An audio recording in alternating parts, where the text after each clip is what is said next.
We as human beings are so creative, and we have so much ingenuity when it comes to justifying the things that we want to do. For instance, I love Chick-fil-A, and I can justify why I should eat there every day, right? Chicken is healthy. It's a Christian organization. I have the Chick-fil-A app, and therefore I get free food. Who doesn't like free food, right? And I could go on and on. Well, this idea of justifying what we want is really what Paul is dealing with in the church of Corinth in our section today. So there is a lot of chaos abounding today, so we're going to dive head first. We're going to be deep in it, but it is so instructive for us. So 1 Corinthians 6, verses 12 through 14.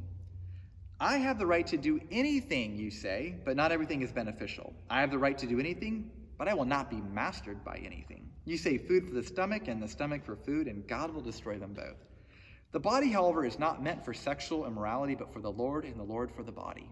By his power, God raised the Lord from the dead, and he will raise us also.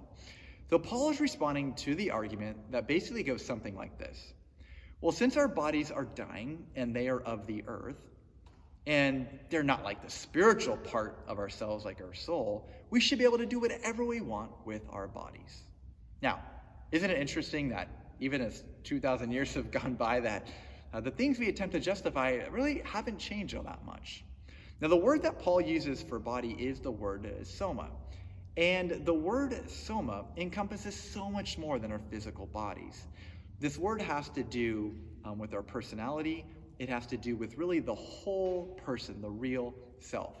Therefore, what I do to my body, I have done to myself. And therefore, when two people have sex, they have shared far more than biology. They have shared somas. So there's no such thing as casual sex, no matter how casual people are about it, right? Nobody can go to bed with someone and leave his soul parked outside.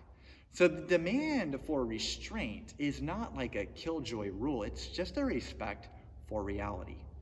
Now listen to this. A flawed understanding in who we are will lead to a flawed understanding in how we live.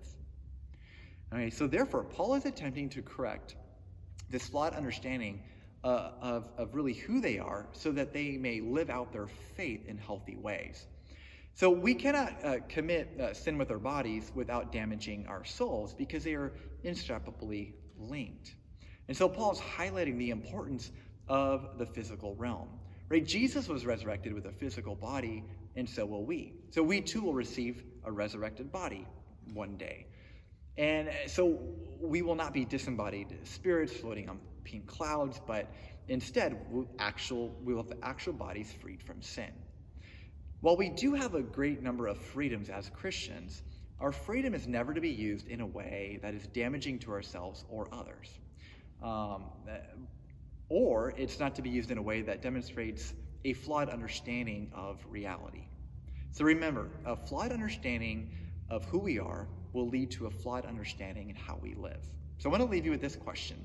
What is a current justification that you are trying to make in your life right now?